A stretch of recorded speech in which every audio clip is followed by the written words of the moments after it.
农夫和他的儿子们。很久很久以前，有一位勤劳的农夫，他有3个儿子，儿子们都很懒，不爱劳动，每天只知道玩游戏、晒太阳。农夫一辈子都在田里种地、种水稻、种麦子，还有各种各样的蔬菜。他每天早出晚归，手上布满了老茧，脸上也有了很多皱纹，但他从不抱怨，只想让家人过上好日子。慢慢的，农夫老了，身体也越来越差，不能再去田里种地了。他看着3个懒惰的儿子，心里很着急，担心自己离开后，儿子们会饿肚子。一天，农夫把3个儿子叫到身边，虚弱地说：“孩子们，我老了，快要离开了。在咱们家的田里，我藏了很多财宝，你们以后好好翻地，就能找到它们，一辈子都不用愁吃愁穿了。”3个儿子听了，眼睛都亮了，连忙问：“爸爸，财宝藏在田里的哪里呀？”农夫笑了笑，没有回答。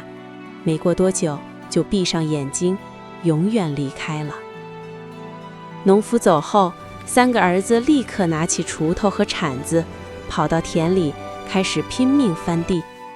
他们从早上挖到中午，从中午挖到天黑，把田里的每一寸土都翻了一遍，累得满头大汗，腰酸背痛。可是他们翻遍了整个田地，连一块银子，连一颗金子都没有找到。3个儿子很生气，也很失望，坐在田埂上叹气：“爸爸骗我们，田里根本没有财宝。”这个时候，邻居家的老人走过来，看见他们，笑着说：“孩子们，你们没有被骗。农夫说的财宝不是银子和金子，而是你们亲手翻好的田地啊。”3个儿子听了，一下子明白了爸爸的心意。他们看着翻得整整齐齐的田地，心里很愧疚。后来，他们学着爸爸的样子，每天去田里种地、浇水、施肥，再也不偷懒了。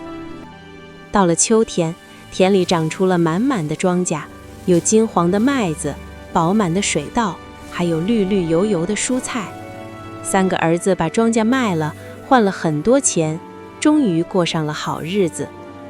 他们这才真正懂得，农夫传承给他们的不是钱财，而是勤劳的智慧。